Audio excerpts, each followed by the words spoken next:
Blog Talk Radio.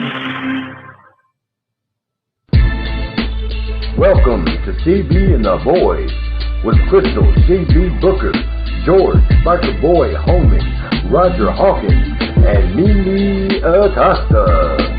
Coming live and direct from YouTube, Facebook, iHeartRadio, Blog Talk Radio, and Apple Podcasts. Bringing you hot topics, interviews, live entertainment, and fun every Wednesday night, 11 p.m. Eastern, 10 p.m. Central. And now, prepare to get charged up with a whole lot of fun from CB and the Boys.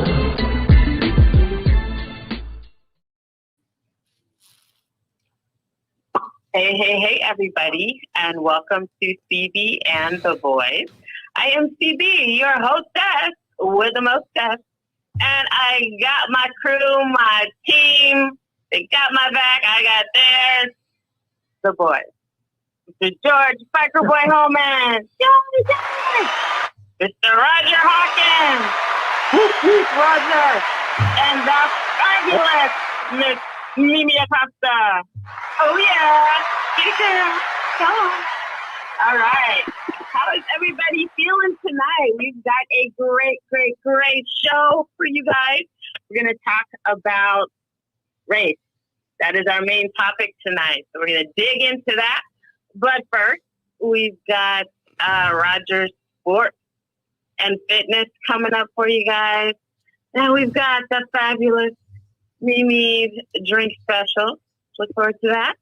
And, of course, Mr. George Biker Boy Holman and his business tips. Look forward to that. And, of course, cute little me, I'm going to talk to you about some nice movies that are starting this week. So everybody get set. Get ready. Let's go. Let's get it. So let's start off with some current events. So, first of all, we'd like to pay our respect to the very first woman ever inducted into the NBA. And I don't know if you guys are aware, but sadly she has passed away. Her name was Lucy Harris. And she is hailed as the queen of basketball. So just a moment of silence for her and her family. Rest in heaven, Lucy. You have blazed the trail and your legacy will live on. So just a moment of silence for our dearly departed queen.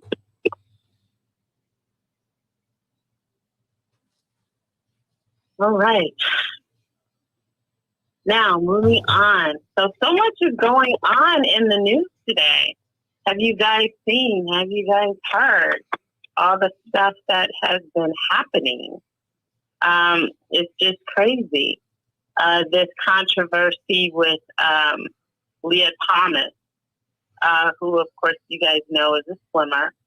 Michael Phelps, can't even talk tonight. Michael Phelps even weighed in on this topic, saying that, it should be a level playing field. How do you guys feel about that? Would you agree? Absolutely. I think that's interesting because, of all people, Phelps got in trouble for marijuana, which is it's laughable now. Think about how far back everybody used to trip out on that, and now people are like, that's it. But we kind of talked about this before. I just don't agree. As a man with daughters that competed and that were athletes, you know how sick I would be if my girls, that are 5'3" and 5'4", line up against some 6-foot, broad-shouldered, big-handed, big-footed ass used to be guys that would piss me off. And just from a biological standpoint, I don't care who makes the rule about you have to have hormone suppression for 1 year. Here's why. You've been a man for 18, 20, 21 years. And now you're going to tell me 1 year of hormone suppression is going to take away these broad ass shoulders, your wingspan, all of that. It's not fair. I'm not saying they don't have the right to transition. What I am saying is, you know what? You got to have your own special classification. I'm sorry, and not being funny, but would you let a kid with Down syndrome or anything like that race against a kid who didn't have some type of a physical affliction? No, it's not fair. It doesn't mean they're any less special, but how you can't justify that to me. You cannot, because no matter what you do, unless you cut their limbs, unless you find a way to reverse time, the muscle mass is still there. Its length, its structure, it doesn't matter. Hormone suppression or not, it doesn't matter. It's not fair. And what is this? And here's the thing. Thea, who is an asshole, and I said it, fight me on it. This individual is bragging, laughing at other people because they're smashing records. I hope you feel good about yourself. You're out there crushing the records of people that are genetically were born, a smaller frame, different weight, different body structures. But like, instead of taking the humble approach and the high road, he's literally out there just laughing. I'm crushing him. I don't care. Whatever. Her teammates don't like her. They're kind of like, yeah, we'll tolerate her because maybe stuff on our program win. They don't like her because it's not fair. You have a disadvantage. That would be like if I told Usain Bolt to go, compete against my nephew's track team in school. He's been retired 2 or 3 years. He's going to destroy everybody. So that being said, I'm actually with Michael Phelps on this. I know he's trying to be PC. I don't have to be. So like I said, I think every time I see this, it makes me mad. Every single time. It's never going to be fair. Because you can give a woman male hormones. It still won't be. You know what I mean? You can give any of you guys, I can give you guys hormone treatment for 2 years. And I promise you, it's still not going to, your body's not going to physically alter and change to what I live with every day, what George lives with every day. It's just not, it's not right. So, in my opinion, if you really want to even the playing field, they've got to have a new classification. They've got to. If you transition, God bless. But you can't, and just say, oh, it's okay. I competed as a man for 3 years. Now I'm going to do it like this. First of all, he makes an ugly chick just like freaking Bruce Jenner did. Sorry, not sorry. Second of all, you're going to come out there after 3 years and just start blasting girls and think they're cute. It's not. I don't like it. I'm done. Yeah, it would be redundant if I say everything that Roger just said. So I'm gonna just agree. They definitely need their own lane. Period. Done. Yeah. Couldn't have said it better myself. Create the lane and keep it moving. Right. I think so. I agree, but we'll see what happens as time goes on. Because this is going to get revisited over and over and over again from a sports standpoint. It's going to get really, really murky and muddy. Right. All of a sudden, women's sports start having certain times and records and things like that point blank, genetically, natural women are not going to be able to touch. I'm sorry. Right. Even with the fastest woman of all time, FloJo, and Marion Jones, and there's some others in there, and now you got Shelly Ann Frazier, all these people, blazing, rolling. I mean, smoking. But guess what? In spite of all that, look how far away the men's 100 meters is from the women. I mean, these women in the past are rolling.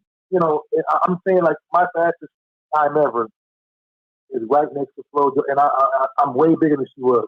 So if I would have raced her on a bad day, she would have destroyed me. On the bad. But I'm looking like that's just pretty decent for a man. For a man, that's rolling. And anything is rolling. But now look at all these guys in the finals that are running 9.9, 9.8. It's just night and day. With you beautiful women are meant to bear children. Your bodies is different. Your structure is different. You carry your muscle mass and your weight differently, as do we. Hunters, gatherers, protectors. It's not the same. You need to tell me how you're going to get this. Anyway, I'm just about it. Moving on. Yeah.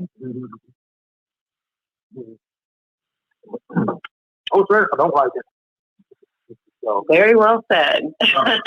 And I guess we were just a unanimous 4 because I definitely agree. It's not a level playing field the way it is right now. And in this case, there's really no way that it can be when you really break it down. So I definitely agree with you guys on that. Now, this next story, I don't know if you guys have heard, but 2 cops ignore a robbery. Get this. Can't make this shit up. 2 cops ignore a robbery to play Pokemon Go.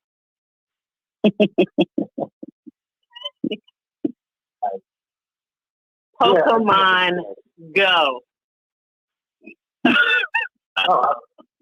Simon says that they are just tired of the 911 calls, okay? It's like, you know what?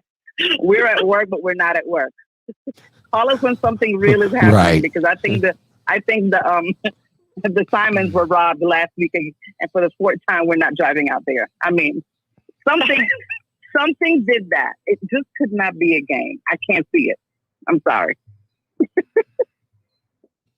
Tell me there's more to the story than just Pokemon. Probably not. They must really love some Pokemon.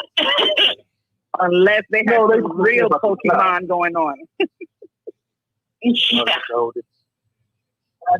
And if they're seeing real Pokemon, I don't think we want them patrolling our streets. No, they're doing mushrooms. If they're seeing real Pokemon, they're doing mushrooms. You gotta really not. They've been playing Mario. So what happened to them? I mean, fired, suspended. What happened? Anything? No, they've been suspended because of it. It's under investigation. They've been suspended, and everyone's pretty much just awaiting further notice to see what's going to happen. But as of now, they've been suspended. But it's just crazy that a robbery is in progress and you ignore it to go play Pokemon? Yeah, nothing. It's unreal. Well, in the amount of time it takes to respond to a call and get to it, the vast majority of robberies have occurred. They're done. They're gone.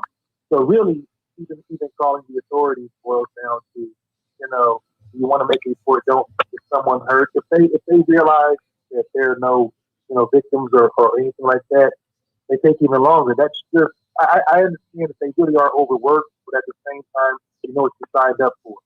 So I think it's interesting because something like this really doesn't register highly on their radar.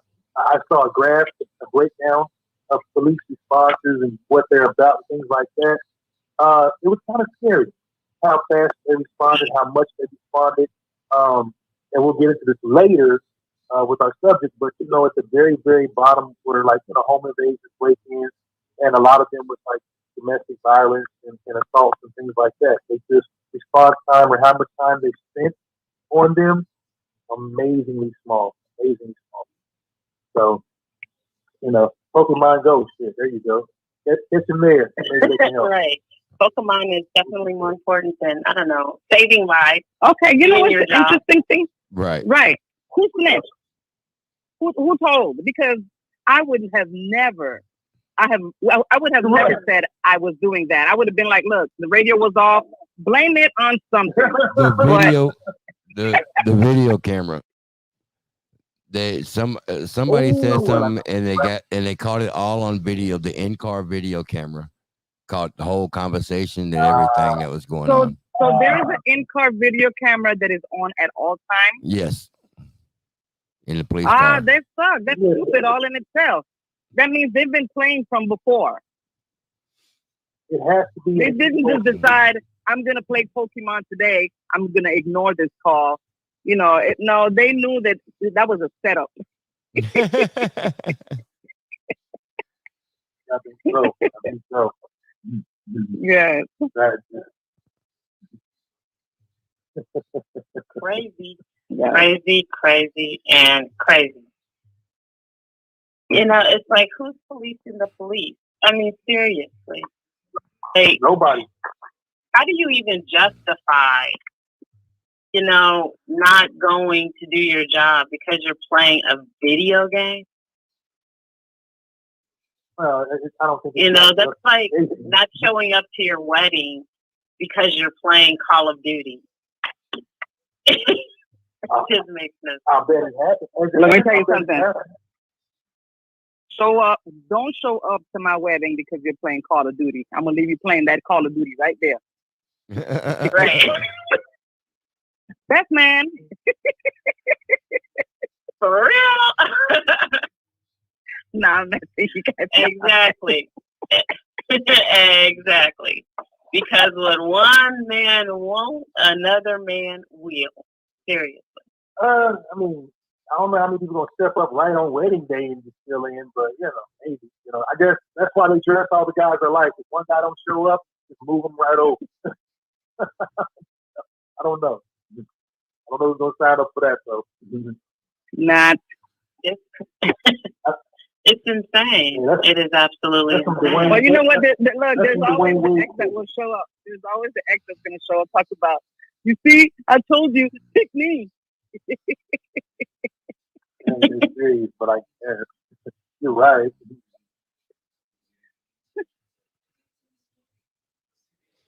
It is Yeah. crazy.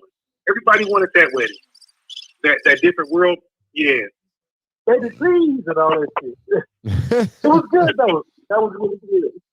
You know, it was cool. I saw something on that, about that just the other day, like on YouTube. He did an interview about that. He was saying he and Debbie Allen, hey Debbie Boo, I've worked with her before. He was saying how he really tried to get that change. He didn't want it to come off as like, oh, everybody, you know, the whole breaking up of the wedding because it just looked bad from a black man's standpoint. But Debbie Allen pretty much was like, listen, I'm going to insist on this baby. We're going to do it. And so he kind of proceeded with it. And it was really kind of legendary. That's going to be one of those things that goes down in history because you can hear him pleading. So you guys check that out when you get a chance. It was actually pretty cool. But I just think from the whole fairy tale romantic standpoint, every woman wants that. You want somebody that wants you so bad that he's willing to go through hell or high water and come in, riding with white boys to do that. But not every, but a lot. So, and I think that was the story she was trying to sell. And like I said, it probably worked. But I know a lot of people were looking for a Dwayne after that. But it was dope. It was dope. It was cool. Hey, please. Not that you said that whole name. Got his line. What, Dwayne Wayne? Not that you said You that whole cannot say name. Dwayne without saying Wayne. Wayne You Wayne. have to. Dwayne Wayne. Yeah, Dwayne Wayne. Because, well, there's a Dwayne Wade, and I ain't gonna say that because young people only know the basketball players. So I gotta, Right. I gotta let everybody know which is the original Dwayne. So I'm a probably name him that. So yeah, that. You gotta find that clip, George. It's great. Hey, that'll be a good one to watch. Yeah, but that. The basketball lady. I wanted to go back to Miss Lisa. I think that's interesting because a lot of people don't know who she is, or, and whatnot. Yeah. But when I first started kind of really getting into, I dated a young lady in college who was a basketball player. So at that point, I kind of started hearing names. I didn't know these people didn't care, but like Pat Summit and Cheryl, Cheryl Miller was her, her idol. And I think everybody thought that Cheryl may have been the first to really go and make it because she was that good and she was whip Reggie's ass, which is why he was as good as he was when he got to the league. Literally, his sister made him who he was. But I think that's interesting that we don't hear about this woman too often, and that she actually got drafted, not even, walk on the place she got drafted. It's pretty wild. I think it would have been interesting to see what happened because it was a different day. So who knows how she would have fared. I mean, at 6'3", she probably would have fared, who knows. But it would have been interesting to really see. It never happened. She started a family. But that would have been something because, whoa, that 75 or whatever. A while ago. It would have been cool, but happy birthday to her and or RIP and all that other good stuff. So that would have been cool. She said 6'3". You'd have been like, hey. Ain't nothing wrong with a call with you. You know, they can still be picked up. Shit, don't front. I'll neither confirm nor deny it. So. Don't say that. Don't say that around my wife. Oh, good Lord, she been trying to get me to pick her up since the day we got married.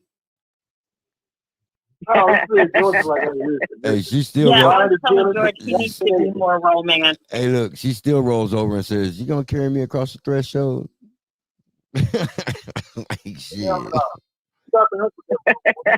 I said, "It's a reason. It's a reason."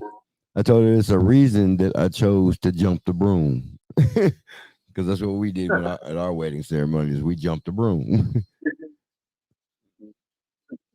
I ain't carrying you over nothing. Look, I'm 6'5" and we stand eye to eye. So what's that tell you? Yeah, I know. Because when we were in Vegas, I was like, God damn, you so big ass back there. Towering over me. I mean, shit. That's all right. That's cool. Yeah, that's my girl. I'm loving it. Yeah. Mimi, how you feeling, by the way, hon? I know you've been doing the battle thing, girl. You look like you got a little bit more. Maybe that shit. What's that called? Your stage strength. I don't know what's going on, man. One minute I'm here, the next minute I'm gone. Then I'm good, then I'm back, then I'm good, then I'm back. I'm just making it do what it do when I can. Look at there. Oh, Almond Rock is in the building. Yeah. Can y'all hear me? Hold on. Yeah, we Hello, can hear beautiful you. people. Hey, yeah, we can hear you. First time seeing y'all in a minute. Happy New Year and all that good stuff. Oh yeah, Happy New Year. Happy New Year. How are you? Good. I'm trying to make sure I can hear y'all. We can definitely hear you. Okay. No, I had you in my headphones so I can hear y'all better. Okay. Right. Yeah. Okay. Moving around. Refresh. See, you can't be using the cellular data sometimes. It'll mess it up. So did he actually call in on the blog talk? I came in on the link that was sent to me.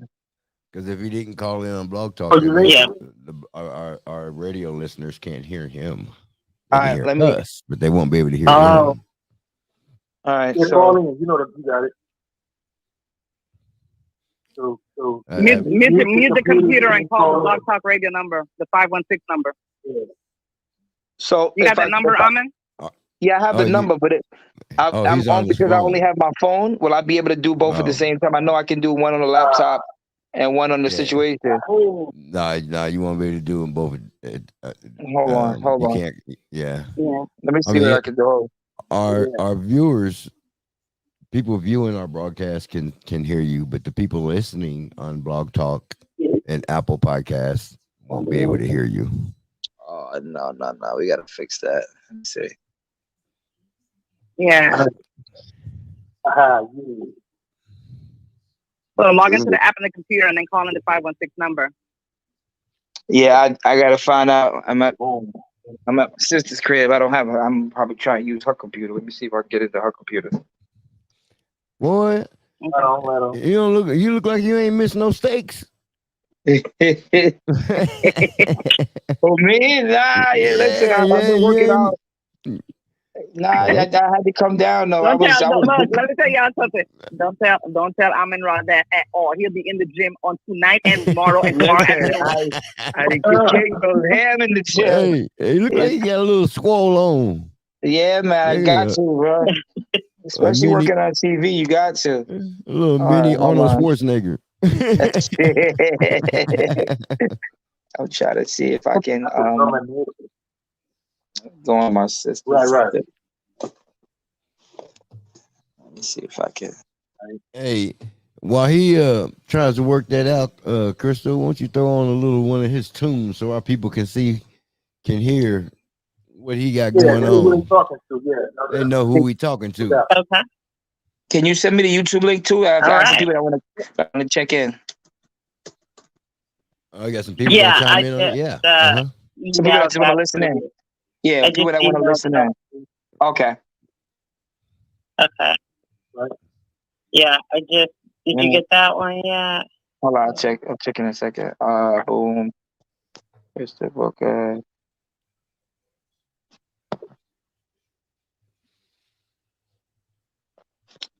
I got the show link. My internet's kind of slow.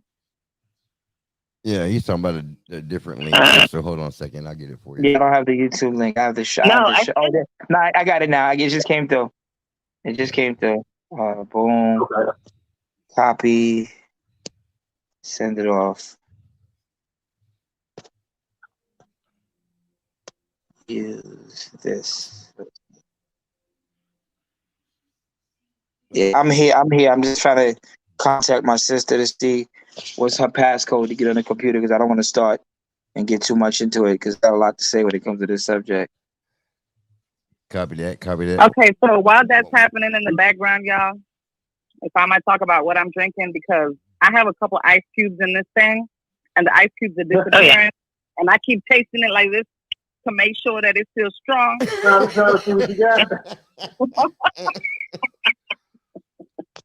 You still battling that taste thing? Look, yeah. Look, y'all know that I'm like the 5-year-old. I'll say anything at any time. So I've been working. Look, don't look at the contents of the bottle. Just look at the name of what I'm drinking. Okay? So I'm having me some of this. Don't look at the content. Do not judge me, y'all. That's taking care of COVID. And some ginger ale. Hey, you gotta do. And it's in the big one because. Hey. Don't look at the hand. Don't look at the nails either. Okay, she's just all the way not totally present. Don't feel lonely. That is brown wet. Oh yeah, no, you're hiding the content. Maybe I should have done that and just brought it down to the peach. But yes, honey, this Crown Peach is amazing. It's right, huh? It's good, right? Yeah. So, Mr. Hawkins, I'm sorry? I said, were you doing that with ginger ale? Yes. Oh, it's amazing. Okay. It's amazing with ginger ale. You know, I always do it with Coke or I might do it by itself, but tonight there was no running out for Coke and all that stuff. No, there was ginger ale and ginger ale it is. So, to all my people, one love. Right on. One love. I know I'm always pouring myself, so don't mind me. What happened to the Almond Raw preview right quick? What happened to that? This is the new one in here. The box is kind of heavy, but that's the real, huh? Nice. Right. I'm not having the party by myself. This is this right here is compliments of Mr. Terenzo Alexander. We're gonna leave that right where it's at. But yeah. All right. What had happened was, I'm in right back. Yeah. I'm sitting here. I'm waiting for my sister to hit me back so she can tell me what her codes are so I can try and get on the computer and the phone. Right now I'm just on the phone. So what I would probably have to do is I would probably have to call in the is there any way I can mute this so you can see me, but I call on the phone? I'm trying to figure out how can I mute myself on this one and call on the phone. There should be a mute button somewhere. You can hit mute. Yeah. Are you on your You're on a laptop now? No, I'm on my cell phone still, so I can mute it here, but still call in. Yeah, just hit mute. and then calling on another phone. Yeah. So, Mr. Hawkins, what did you say you were drinking there? I went back on y'all a couple of weeks ago. Remember we talked about that old school sugar cookie. So I had a little rum chata left, and I decided to make that happen again. So get a little cinnamon whiskey and a little bit of chata. So I'm just, I'm back on that this week. Okay, that's all right. That's all right. That's all right. Well, Crystal, you already know, baby. Cindy, let us know what you're drinking. Water, lemon splash. It's very good for you. It keeps you hydrated. It gives you really soft, perky, beautiful hair. Gives you nice perky knockers too, and it's really good for you. I totally recommend it. Never heard that part, but God bless on that. Water does the body good. I'm getting the case in the morning with the lemon. Is it the lemon that does it? Oh no, something dehydrated. We got to work it all out. It's the lemon that does it. All right. Now, to stay consistent with our intros, I'm going to have George. George, roll the drink intro now. Hey, okay. All right. Here we go. Now it's time for Mimi's Fine Wine. It was. It already happened. It ain't even a fine wine no more. It's a great drink. Right. I don't know what. Yeah, we everything but that. The best. Everything but that. It's just understanding where we're going with it. Okay, we got some feedback. Amen, you good now? No, that was Almond Raw. His speakers are feeding back. Oh, he called in and I brought him on the line. As soon as I did, his speakers started feeding back. So you have to turn down your speakers on your laptop. There you go. Yeah, I back. That'll work. Yeah. Your big ass is still filling the whole screen, though. I'm swole too. Look, I'm swole too. Look. It's already tall skinny. I can feel my screen. Look.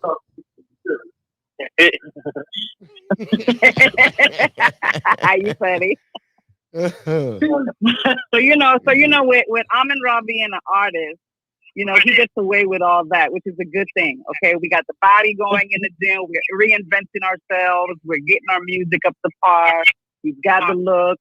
So Amin, take your finger off, baby. You good? I think. Hey, it froze with his finger over the camera.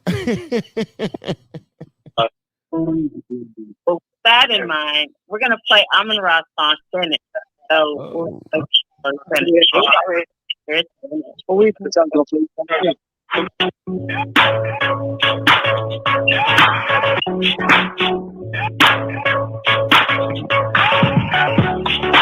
baby, I've been staring at you all night. I think you're messing with my vision. No other girl, I'll be alright. Long as I can keep my eyes on you. Nobody's gonna tell nobody about what we getting into. Your body's so fine, you're wasting your time playing my love room. So we gon' do it like this tonight, and we gon' party like this tonight.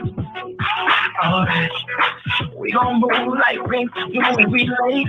Girl, I ain't got this time to be late. I just roll up and we skate, baby. I promise, and God is my witness, and she let me get it. How I handle my business, baby. Oh, business don't make no difference, 'cause it's mine, all mine. Gotta stop, I'm finished, I'm finished. I'm finished. I'm finished. I'm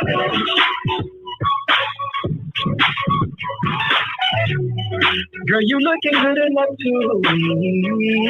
I think you're making my water. Girl, I can see a tangled in sheets on top of you and you on top of me. Or whatever we get caught up in. So we gon' do it like this tonight. Oh, we gon' party like this tonight, alright. We gon' move like Prince do and we late. Girl, I ain't got time to debate. I just roll up and we skate, baby. I promise, it's got us wild, got us my way to let me get it. I'ma handle my business, baby. Oh, business, don't make no difference, 'cause it's mine, all mine. By the time I'm finished, I'm finished. I'm finished. I'm finished.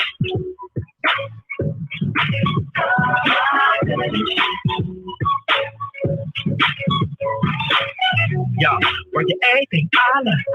I can give everything my love. Bedroom to the hot tub till I hit the spot. Nobody gon' stop us. Make you wanna pop. You wanna blast when the purse. You just wanna put it in the dirt. Write a song about it, let me put it in a verse. I'ma kill it, little mama, I'ma put it in the heart.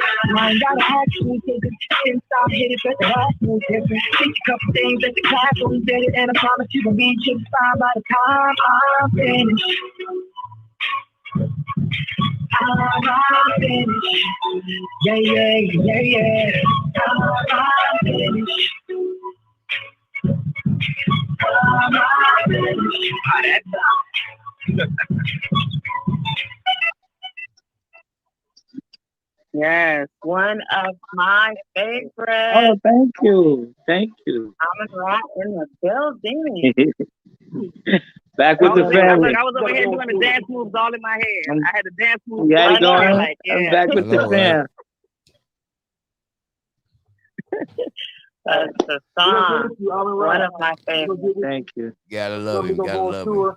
I'm gonna be your hype man, dog. Listen, I'm gonna back you up. I can't really blame you, so I'm just sexy to take my shirt off and then just you know, like I said, we're gonna be doing the old school thing. Hey, you know what? Look, first of all, you don't understand. You have the whole team right here.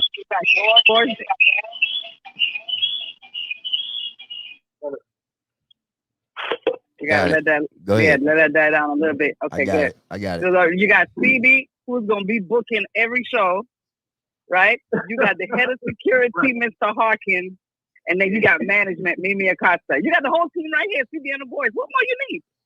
One-stop shop. One-stop shop, man. Yeah. That's it. That's all we need to do. One big old distribution deal, and you got your team right here. It's done. You ain't got to look no more. There you go. Just something to think about. I'm just saying, just something to think about. Hey, man, why are we just chilling like this? Yeah, what summer I got coming up though this year? It started, so I'm sure you got plans. We're working on stuff. What you got popping? Yeah, right now I've just been doing a few things. I've been on my director's kick. I just directed my new music video for my new single. I just also directed a video for this artist named Junior Boy out of Dallas, Texas, featuring Mary J. Just did an internet Reebok commercial with directing, being behind the scenes, and focusing on this documentary that they're filming on me right now called Triple Threat between choreographer, singer. So beautiful. Just booked a sketch comedy show that I'll be performing February 4th, 5th, and 6th in Manhattan. New series that's coming online called Arch or something like that. Where I, character in there. So things are seriously moving. It sounds like bragging. It's just that's what I have going on. Working hard. You got too much time on your hands. You need some shit to do, bro. Or like, when you gonna start working? My question is. My question is. Hey man, that's dope. But wait a minute, my question. I'm Raising Canaan tomorrow. Filming an episode of Raising Canaan this season tomorrow. Yeah, I'm playing a thug again, as always. No, my question is, we're gonna touch on that. take with our that topic vacation. tonight too, because it all goes hand in hand, kind of. Right. So, Well, yeah. my question is, did you take the vacation in April? Nah, between everything that was going on with, people getting sick and things that was going on, I had to make a bunch of adjustments the way everybody did. Everything that's going on in life right now. So, things took a pause, but as long as a pause and stagnant are two different things. You know what I mean? You can take a come you can be stagnant when you're not doing anything at all. So I took kind of a pause, felt stagnant, but I'm back like I never left. So that's how you do it. So hopefully you'll be able to come with us on the cruise. That's no honestly thing. Cool. I work hard now, so I can play hard later. So that's what I was hinting. That's what I was hinting to was you still planning on being able to make the cruise with us, their little vacation in April? I've never like what I've done in my life. I've never gotten a chance to go on a cruise. My family goes on a lot of cruises, but I was never able to do it because when you go on cruises or you like cruises, you have to set that date like almost a year in advance, and I've never been able to, set up time a year in advance because like this time next week I might get called out to do a tour or go or leave the country or leave. So setting something like the cruise, like y'all let me know, like okay, be good in April, and I'm like, oh, okay, I'll let you know. It's a little hard unless I have something booked out. Well, you got till right. That is a good problem to have, but you got till March 1st to write it in stone. Yeah. We're gonna tear that down. We definitely gonna tear that down. But all right, guys. So let's get into the nitty gritty. What we here for? We're here for a all right. Let's jump into this. That's what I'm here for. Yeah, our topic it's a pretty hot topic tonight. But first, Roger is going to do his sports and fitness briefly, and then I'll just let you guys know what movies are opening this week, and then we'll jump right into it. So, Roger, you're up next. You got some flabby and flimmy flam? Then check this out. Roger's fitness tip of the week. Oh. You gotta love it. Every time I see that. So real quickly, I know we kind of, just because of current events, we kind of touched on a couple of things, but since we're kind of in the playoffs, let me jump into the NFL really quickly. Round one is over. We're moving on. 49ers and Packers are playing on Saturday. I don't really have a dog in the fight. I'm sure the Niners want to get back to the dance because of what the Chiefs did to them a couple of years ago. It's okay if you don't, boo-boo. You guys wanted to do. Saturday also, we've got, Sunday actually, we've got the Bills and the Chiefs. So, of course, we got to reach the group for our boys. Now, that last game was actually kind of scary. And then Chris, we were talking off the air. TV was saying, are we worried? And George and I were kind of explaining, listen, you always worry in the playoffs because it's a whole different season. We saw regular season isn't the same team you're going to see now. So everybody's saying that being said, the Bills actually have a really strong team, and it won't be a cakewalk. They're barely the underdogs. We're barely ahead. Emphatic. So obviously, I want my guys to win that set. Rams play the Bucks. Both the squads, obviously.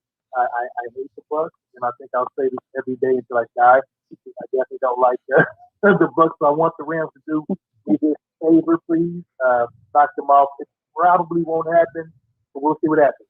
Bengals Titans. Not sure about this. I actually hear the Bengals playing us the Titans a little more with the healthy Henry. Henry's not healthy. They're still very formidable, but not nearly as much. And that being said, but then the Bengals came in before already and kind of, showed up and showed out with them. So that'll be an interesting one to watch on Saturday. pretty much it for that. And then also the Pro Bowl is going to be here in Vegas. I'm probably not going to go out much or avoid, the strip and all that as much as possible because I don't want to deal with that shit. So that's pretty much it for the NFL this week. We'll see what happens and who goes on a little further next week. That's anybody? Now, really quickly, I'm sorry. Anybody have anything on that? Any commentary as far as what team, what you thinking? Sounds good to me. We ain't got to worry about Henry. So, I never wish injury on anybody, but I'm glad he's having troubles.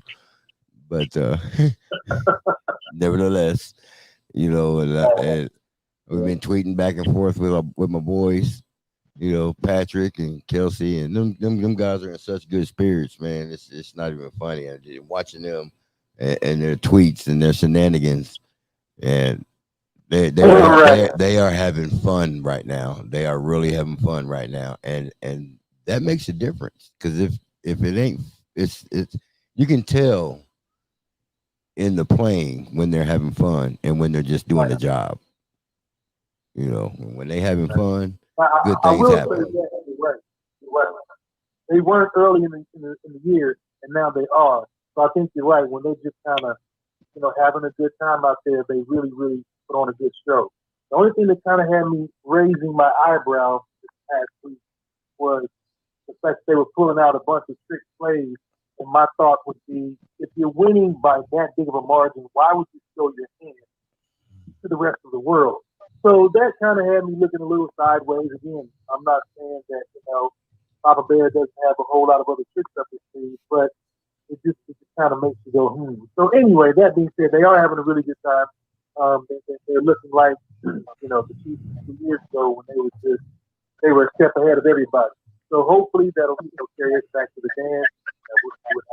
Well, I'll tell you, it's good to see that they have gotten back to that style of play when they did go to the Super Bowl, because when they were utilizing all their weapons when they won the Super Bowl, and now they're doing it again. Last week they hit 8 different receivers. 8. Right. Who does that? Right. Nobody. They hit 8 different receivers. Not a lot. And when they do that, they do amazing things. So it's hard to stop that when you got that many weapons on the field. And this McKinnon, I mean, what did they do? They pick him up in the airport somewhere on the way to one game or something? Because this dude is showing out.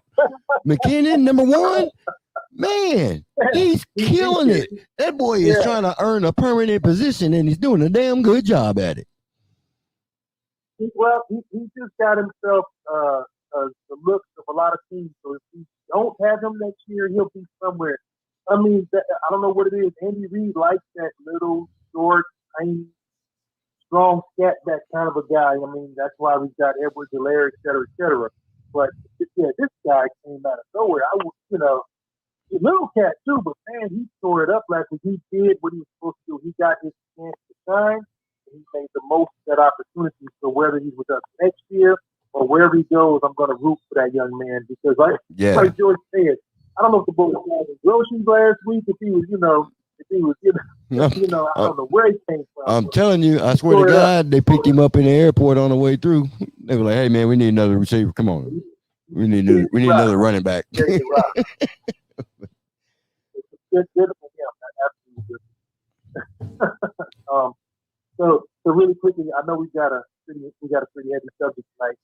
What I would like to do for our sports and fitness, like I said, we didn't quite get all of our video. I got it uploaded, but like I said, I didn't give George enough time. So blame me for not having adequate time for the video. That's okay. We'll get to that later.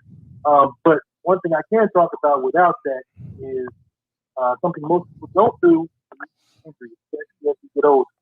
So no matter what you're doing, if you're doing CrossFit, if you're a runner, weightlifter, if you practice any type of sport, I need you guys to get into the habit of staying loose, warming up. It doesn't have to be super extensive, but I have a strict rule. I stretch before, during, and after. Hence, you avoid injury, and your sports or athletic career, or whatever you want to call it, will take you well well into your twilight years. I mean, you have longevity. You hear people go, "Oh, I blew so-and-so out back in the league, back in the day," and they've been done. So, you've been out of anything competitive or athletic for 20 or 30 years, and you've got quite a few years to live. In order to avoid that, you have to stay loose. You have to stay limber. And although we see TV, there's right when it comes to hydration. Add this discussion, and you can never say it enough. As much as we joke about taking on things here, you will not find me far from, a bottle of water and things like that. So you have to stay lubricated. You have to, you have to keep your joints and limbs and all of that. But above all, no matter what you're going to do, give yourself a chance to warm up. Your body is your machine. In the old school, in the old days, you had to warm that car before you jumped in and drove it, that kind of thing. It's very, very similar. If you think about blood flow, it takes a while for your heart to push blood to the extremities of your body. So your core is what gets blood first. That's the big area. It goes down. And then, front to back, and then your extremities, arms, legs, hands, and feet. That's the order that it goes. So you may jump up and decide you want to do something to take off, but you're going to drop, especially as we get older. You can't roll out of bed and do the things we used to do. Yeah, at our age, you can pull a muscle sleep. So just more than anything, definitely get yourself warmed up, prepared, stretch, stay loose. And then whatever you do from that point, do it to the best of your ability. So for today, that's about it. We'll be back with some more video and some more, variation stuff to keep everybody tight for the 22, because we're going to be sexy on the cruise. So I'm out. All right. And with that in mind, we'll be right back after a word from our sponsor.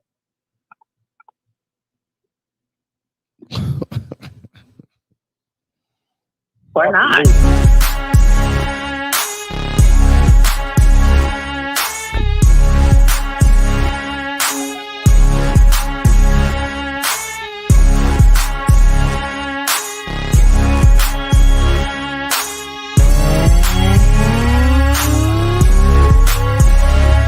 If you just joined in, don't you dare leave.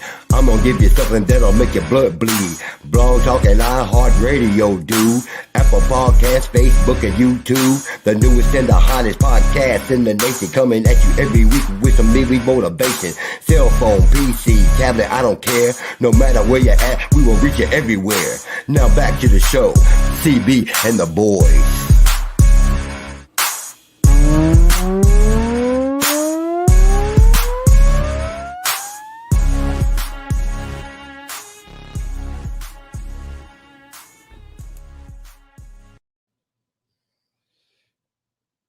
All right. And we are back. Now, next up are the movies, and then we're going to dive right into our very uncomfortable conversation that we're going to have tonight, but necessary. I look forward to that. And now it's time for At the Movies with CB. Yep, At the Movies with CB. I don't know why Alvin and the Chipmunks want to do this for me, but I'm just so honored. That's just so awesome. Thank you so much. All right. Until Alvin and the Chipmunks show up with a damn freaking invoice.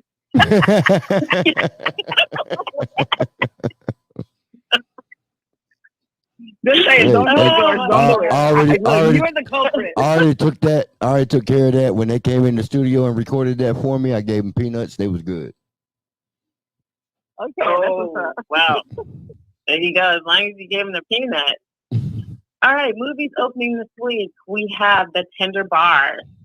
It is about a man. It's kind of, I won't say coming to age because he's a grown man, but he is dealing with a lot of stuff in his family. It's an all-star cast. Ben Affleck, Christopher Lloyd, George Clooney. The Tender Bar tells the story of J.R., a fatherless boy growing up in the glow of a bar where the bartender, his Uncle Charlie, played by Affleck, is the sharpest and most colorful of an assortment of quirky and demonstrative father figures. So it's a good, feel-good film. It's rated R, so there are some scenes.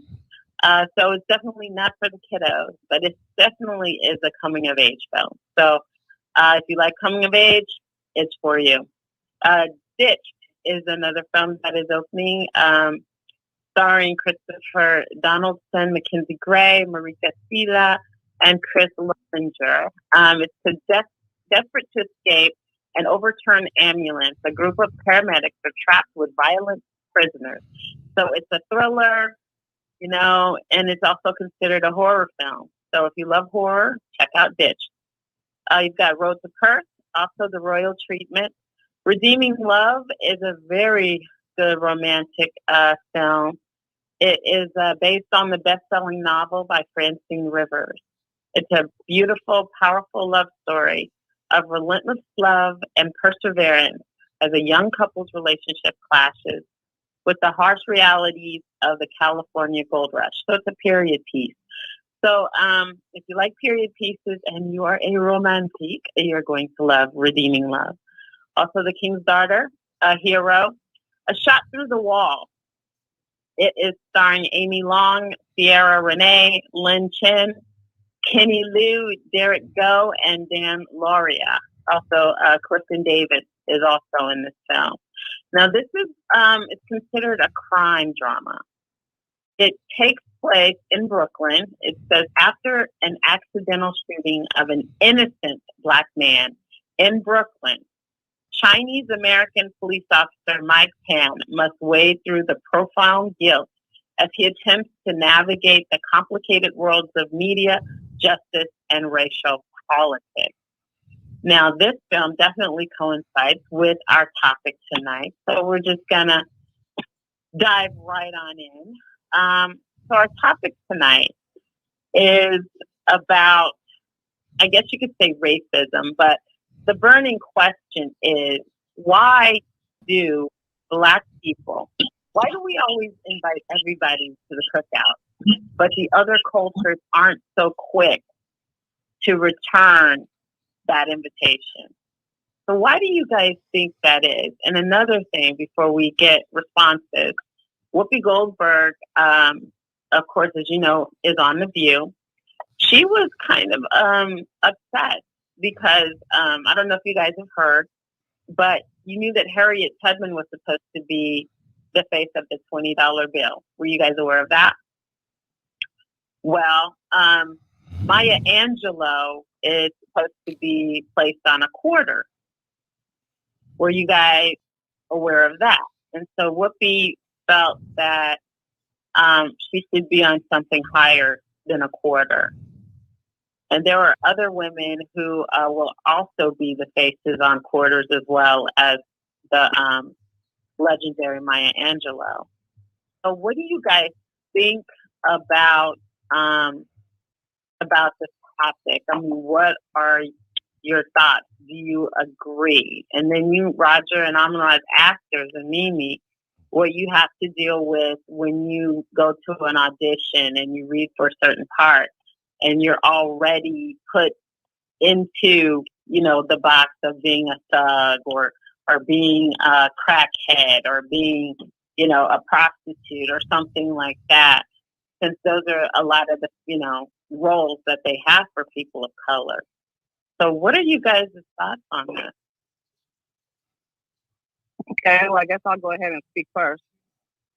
As far as, you know, speaking from an actress point of view, since, you know, I'm an actress as well. But normally I get called for roles versus me saying, hey, I want to, you know, let me see if I can get this role. And it's really, I think because in the beginning I heard so many stories about this type of thing happening, I made it my business to turn it around. So it was really about what it is that I wanted to do. If I saw something that I was interested in, I made a phone call, I did a table read, I got it. So I don't want to boast too much before folks start flinging all kind of stones and bricks and shit at me, because, you know, I'm one of those people that don't really have to audition to get roles. So, you know, but it does happen to a lot of people. And yes, you know, you do get those phone calls that say, hey, Mimi, I'm looking for a stripper. I'm not that chick. You know, I'm not stripping. There's just a lot of things, because I really kind of, you know, it's like my kids are older, but I still have morale when it comes to myself. And there's just certain roles that I'm just not going to do, you know, and you will find your Denzels and, you know, all these other actors, you know, actresses that will not do certain roles. So when you have a choice, you just make that decision for yourself and you stick to it, you know, because the day that you decide, you know what, I'm going to go and be a stripper, guess what? They're going to find that mini ass looking good on camera. And then you're going to have all kinds of people talking about, we want her, call her. And I'll be a stripper moving forward for the rest of every movie till Kingdom Come. So you just don't settle for less, because if once you shoot yourself in the leg and you're handicapped, you're done. That's it. So that's all I got to say on that. And Mr. Hawkins, I think you are on mute. Okay. Can y'all hear me? Yep. Yeah. Well, to parallel off what she said, society has a preconceived notion of who we are and who they think we are and who they want us to be. So when being dictated on something for screen or something that, you know, goes out in the masses to the world, they would like to keep us in a certain shell because the truth is always going to be, you know, scarier than a lie. And what the truth is, stereotypically around the world, we're considered A, B, C, and D, when we're really D, E, F, and G. So what they do is they try and stereotype us and putting us in certain roles to advocate who we are across the globe. So people that don't know us and can't even speak English already have a preconceived notion about us, basically. Mm-hmm. So, you know, in saying that, we've always been an underdog in a way to where, going back to the subject of what we're talking about, we always feel a need for acceptance. So why are we always accepting everybody else to the barbecue when we're not accepted? It's because we're always pushed to the back of the line and we're made feel so less than that we accept the crumbs that they give us, and we always would like to be embraced by our quote unquote, you know, slave masters. So skipping to these kind of years, it's been indoctrinated in us in a way where we're just like, okay, this is all we are, and this is all we can ever be. So this is why we feel good when, you know, AKA Masa or somebody in that persuasion accepts us, or somebody there wants to be a part of us, not knowing that our culture is what rules the world. You know, the biggest family in the world are the Kardashians right now. But who are they emulating? Yeah. Us. Mm-hmm. And who are they being praised? Us. Not even knowing the power that we have, especially the woman sisters out there. I'm going back and forth with conversations on our sisters, on their true power and where they feel they are in society compared to where they are globally, without being known or acknowledged in that fact, that we just feel like we need to know how to take our power back. And it's okay. I'm not preaching separatism, but I'm preaching the appreciation for who we are and knowing our value, to not have to always want to, you know, not downsize, but, you know, acclimate with other people to feel validated. Yeah. I keep it going. Let me stop. Yes, no, that's awesome. That's awesome. That's awesome. I totally agree. Yeah, very well done.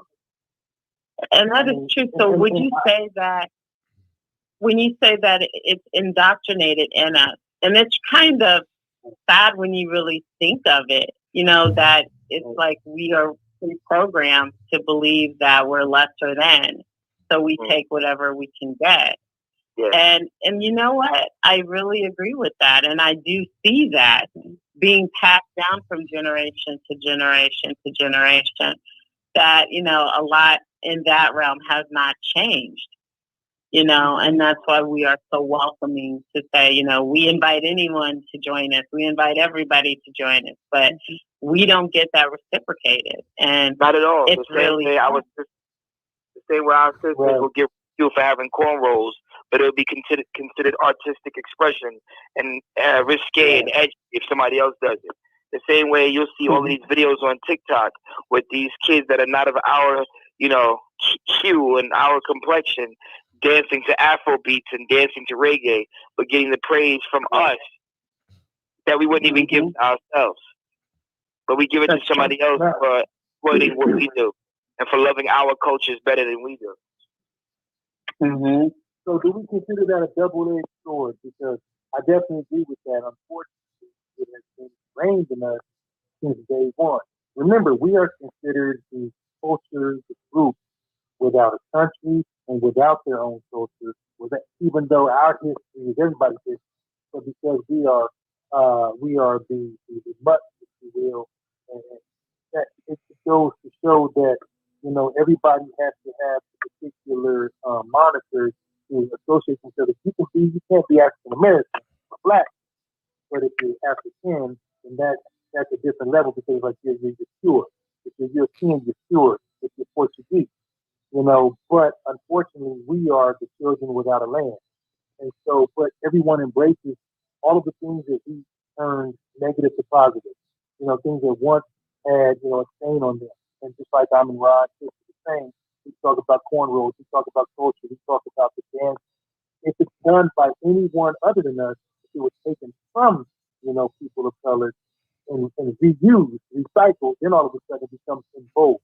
If you look at any, artist, performer, or anything like that from, 40, 50 years ago, well, they wouldn't have gotten anywhere without feeling, the move, the sound, or whatever. And I don't want to get into the argument of people talking about people like Elvis and the rock bands and things like that, but these people all frequented little holes in the wall where they could see, our culture and our history, come to life. So again, it's about being loved for everything that you possess, but not being loved for who you are. And so I do think that acceptance has been ingrained in us. And to some degree, in this day and age, you kind of have to have that. I think it's wonderful that if you look at Black families in particular, you have more accepted, mixing of cultures and societies and things like that, socioeconomic backgrounds, all of that. We are just a very welcoming people. And don't get me wrong, I just got back from Africa, and the area that I went to, Ghana, across, were welcoming as well. Some places feel differently.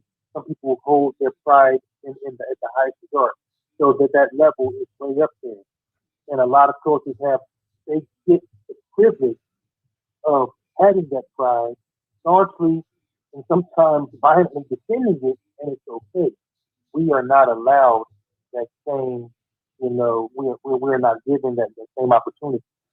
And so it is very difficult because there's nothing wrong with saying, hey, I'm serious, I'm accepting of what you bring to the table and what you offer, but I think we just have to be more protective of what we are and what we have to offer. So it's a gift and a curse. It really is. I love the fact that we can welcome anybody just for who they are at the front door with open arms. Come as you are. But then again, like the subject goes, it's not the same in reverse. But that comes from fear. The fear that they know better who we are, what we do, what we're capable of, what we possess.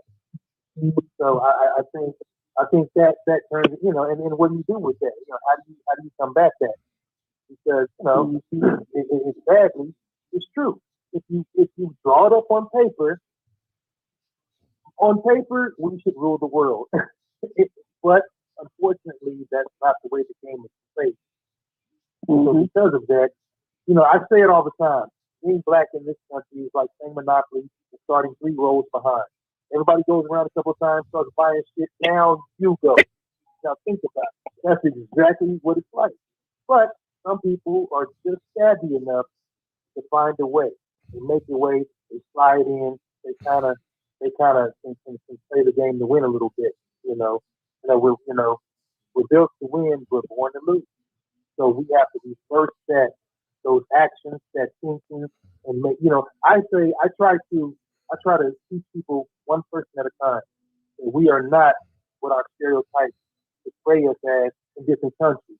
We are not all that you see on TV. And when, like I'm in Rock said, when people of a different ethnic background, different cultures come to this country, I promise you, they are informed.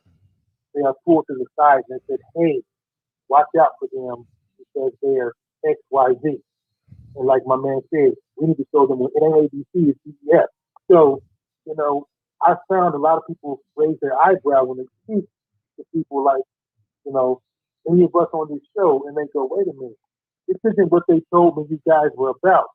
And you can tell when their mind was blown because they thought, they thought we had tails until they saw us, in living color because of what they were told. So it's our job to change people's minds, one person at a time, one conversation at a time, one small group at a time. This can be done, but unfortunately, we got an uphill battle. Oh, can we still have patience for the ignorance? Because those things are more understood back in the days when the information wasn't out there on a global basis. But can we still claim ignorance to not know who we are and what we've contributed to the world on a global basis, as opposed to when we were in school and all we knew was what the teacher told us? Like the internet being the biggest gift and the biggest curse in the world. I just give less excuses to people to say, oh, I don't know and I don't know. It's like there's too much information out there, and there's too many, platforms out there on people that are embracing who we are as a culture. If we can get off the World Star, and if we can get off the Instagram, and we can get off of these platforms that show us in a different light, and just look for the platforms that show us in the light that we're supposed to be showing in. I give just less, I give less for that. Like, I came up from a family and a father of public speakers that were trying to push out knowledge since the 80s. And I understand everything had to be on word of mouth. And a lot of times our ancestors, all we had was stories. All we had was great grandma telling grandma, who told mommy, who told my sister, who told me. And everything was passed down from stories and told. But now we can get this information at the drop of a dime or at the click of a button. So can we still claim the same kind of ignorance now, to where, like, I don't understand? Because in hip hop alone, I can just say it in hip hop alone, yes, we are very accepted because hip hop is not a music, it's a culture. Okay, good. But saying that is, people like me are hired to go around the world to give hip hop to the world, right? But the thing is, hip hop is not embraced around the world from the older generation, but the younger kids are loving it. So they're trying to find ways every day how to have hip hop in their home without having hip hop in their home. And when I say that, is they're always looking for the next, great white hope, the next person that's out in different countries who can be us without having to deal with us. So in embracing people and embracing our cultures, are we really giving away our substance? Because I see it differently, to where, okay, we can act like we're embracing people, but at the end of the day, next thing you know, our culture won't be our own. And in the face of our culture will be what you see on TV, and it won't look nothing like you. So I'm not as forgiving on giving it away to that circumstance. And I understand we all need to make money, and we all need to support each other and make that money. But sometimes we have to go outside of ourselves, outside of our race, outside of our own country to give our culture to somebody else to make $1. And then it's not reciprocal. What's work for you? And that's just it. You're right. You have to ask yourself, because what you place value upon, your brother in art may not. So that's where the great divide comes in. You're right. You have to ask yourself, okay, should we be accepting? Well, it's just like in this country. They say ignorance of the law does not absolve you of breaking that. So you can't tell a cop or a judge, hey, I didn't know, they're still going to pass in jail. It's the exact same thing. I agree with you're saying. We have every available avenue to learn and self-teach. I say this to my kids all the time, because, again, they come to me because they're like, well, why would you look it up? They literally said, why would you look it up if you don't care? And my answer to them is that I'm not going to tell you. Now, if you want to know that badly, you look it up, or your ass ain't going to know for the next however long. And it's nothing more than going, what did your parents tell you back in the day?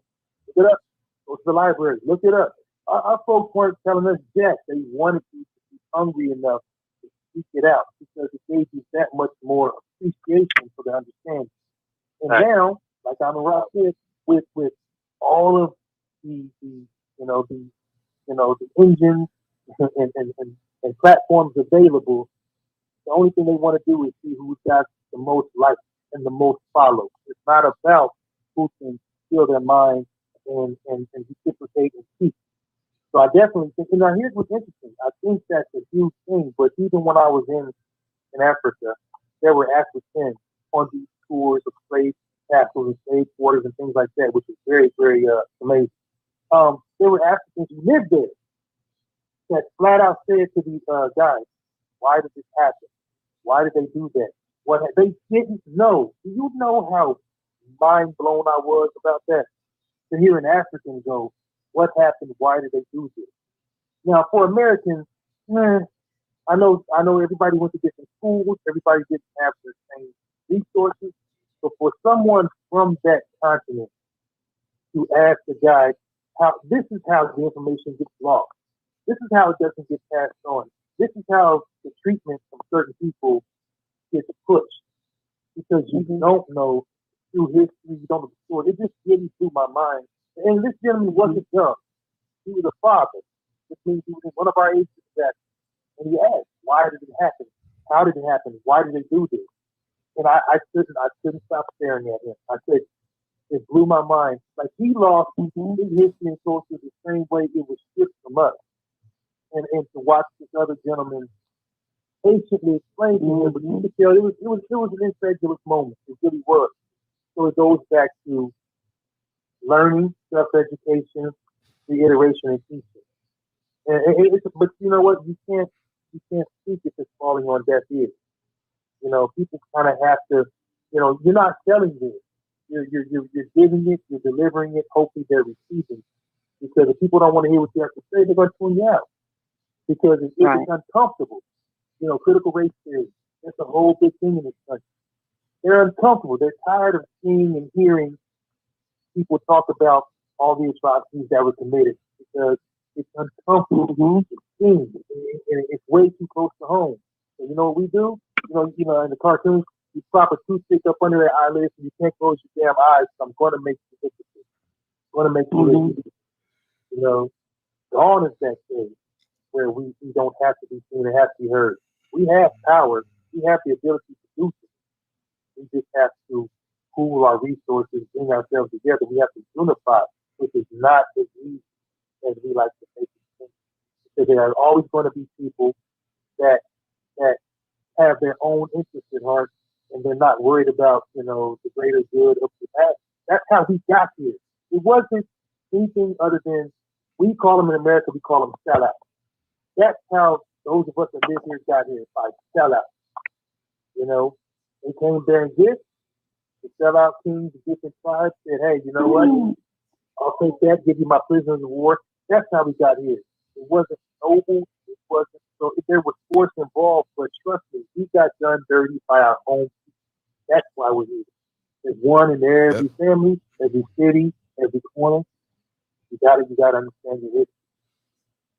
So I don't know, but I think we all agree that it's kind of an influence thing. You know, we were kind of into submission and this forced acceptance. So what's brought us to the point that we are. The word colonization is real because, you know, by nature, if you've been to Africa, I've been to Nigeria once, and by nature, we're not a very aggressive people. If you notice, Africans are very soft. Like they're very not so. Okay, let me not say that the wrong way. They're not soft, but they're not aggressive by nature. And even to this day, you can tell they're very. What is wrong with you? Why are you like they're very not the aggressive type, opposed to the colonizers that came over there with gun and with force and with war. We didn't have miscellaneous war to conquer. We were more in harmony with ourselves. And the colonization of what they took over there, they have a whole history that I saw a lot of the people that lived in Africa or from Africa, the continent, moved over to Britain and to Europe and went to school right next door to Europe, and they've adapted a culture that's not their own, with ignorance on what happened, the realization of what happened to us. So that filters over to coming over here to where we're bleaching our skin, we're cutting our faces, we're doing different things to appease our oppressor. That's a tongue twister to me. Appease our oppressor. Okay, we're doing different things like that to make sure that we fit in, because we've been told so long that black was bad, color was dark was not good. That was before the black and the period use became a saying. We were taught that the color. They did studies where it was a black kid and a white kid, and they were asking what did you feel about the white doll and the black doll? We've all seen those stories. Right. How we were to hate ourselves, and we were taught that that color was good and this color was bad. Indirectly, it's filtered over from generations and generations, because still in the Caribbean, there's skin bleaching. Still in parts of Africa, people are hating themselves where they don't look like who they are, where they think that side is what it is. And that's all. I'm not going off the subject to say these are the reasons why we're so accepting of something that's not ours. We're always embracing them because we're just happy that they notice us. We're happy that they notice us, embrace us. But the studies are saying that, I'm not going to say names, but them over there are becoming a dying breed in the next 5 to 10 years. I was just having a conversation with my friend that the world will be filled with people that are mixed. There's not going to be no pure races of those races anymore. And that's a fear that they're having. So everything that's going on in the world and everything that they're having to do, their whole culture and their whole way of life was war. That's why you had the Colosseum. That's why you had the gladiators fighting. That's why you had different forms of entertainment for them, was always war and carnage, as opposed to something that's peaceful. So what culture do you pass on in the year 2022 to our kids, to your kids and to your kids' kids? There is no culture. There is no standpoint on what the history was to what you want to share that. You don't want to share with your kids and your kids' kids the true history of your ancestors, especially knowing what it is. Hey, we slaughtered most, and we did this, and we conquered, we cut the noses off of sphinxes, and we did this. This is our culture. No, so what they do is they adapt your culture, and they take your culture, and they put movies that you're gods and kings of Egypt, and it doesn't look nothing like you, because there's no way that the technology that we had in Africa, because people always ask me every day, yo, your name is Amin Ra. Are you Egyptian? Egypt is another place in Africa. It's an African name. Let's just get that out the way. I'm not separate from anybody else.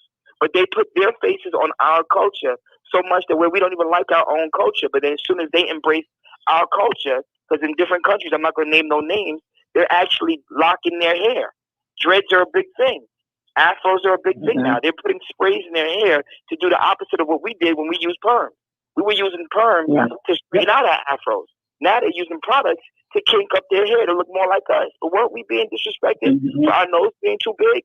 Weren't our sisters being ridiculed for their lips being too big, looking like monkeys? But now you're putting collagen and different things in your lips to make you look more like us? All of that to say is, when you don't have a culture, you take a culture.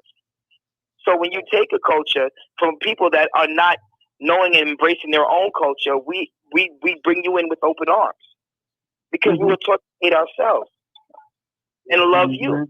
So to keep it on subject, and that's called appropriation. And you see that, and I know we all see it all the time because of the industry that we're in. But you're right; it comes down to once the chosen individual of a different culture makes it a new thing to do. There goes the college, and there goes the cornrows. There goes all of the things that were once considered unattractive. But what's interesting is if one of their respected individuals shows an affinity for people that have a certain look, whether they like to call it exotic, we just call it, our natural, our norm. And that's, you're right. Because bronzes, tanning, all of that, and again, we can get into the science of the hair, probably you're right, because of the shifting of the bonds on our hair, et cetera, et cetera. But you're right. The same reason black women were made to cover their heads up. And what did we do? We started jazzing up the stars, and we started rocking these dope hair pieces. They got mad all over again. You can't. It's hard to not love or want to emulate something that is always so creative, but you have to find a way to keep that under control. And you kind of suppress it. But the thing about it, if you don't know your history, you're doomed to repeat it. So not knowing that there were warring tribes, it was like a surface war, and that's what it was. And each African tribe did take prisoners of war, but they incorporated them into their villages and families and things like that. So there was slavery per se, but not to this magnitude. The transatlantic slave trade is on a whole different meaning of it. And so I think that's where the issue comes in. And like we were talking about the self-hatred, if you bring somebody up from the ground up and not like what they see in the mirror, they're going to be very damaged because they're going to be conflicting thoughts. I'm supposed to hate myself, but why? And if you don't show them anything differently, and if you don't explain to them why they shouldn't, and why they should walk with pride and be able to, there's no reason to not hate yourself. How can I tell you that you're a king when I can't show you? You know, I can't prove that. My words and actions don't match up. I can't prove that you are. You just have to believe it. Right. That's a hell of a lot tougher than someone coming over going, look at all that I got. Look at what my family's got.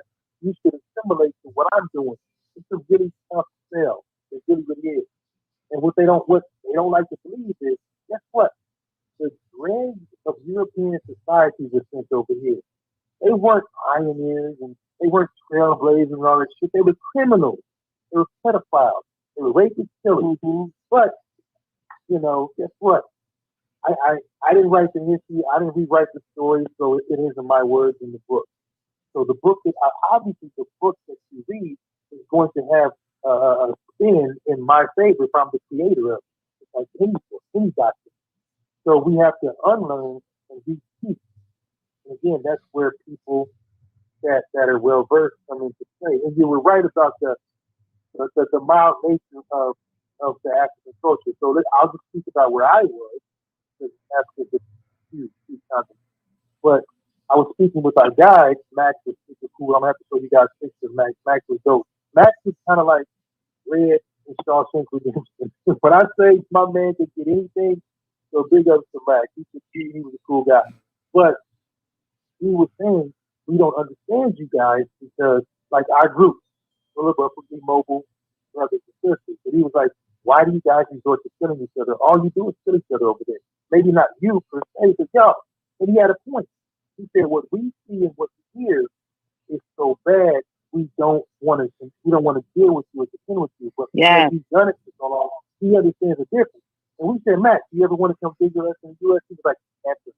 He said, I never want to come to America. You know how jacked up that is? But he said, over here, if you disagree, you kind of disagree, you figure it out, it works out. There's not a lot of violence. There's not a lot of like thievery and stealing and things like that because their punishment is swift. Point me to the hand that you stole it with. And, so they don't really have to deal with what we deal with over here. And he was like, but we never resort to killing someone because we don't agree. So they don't understand how we,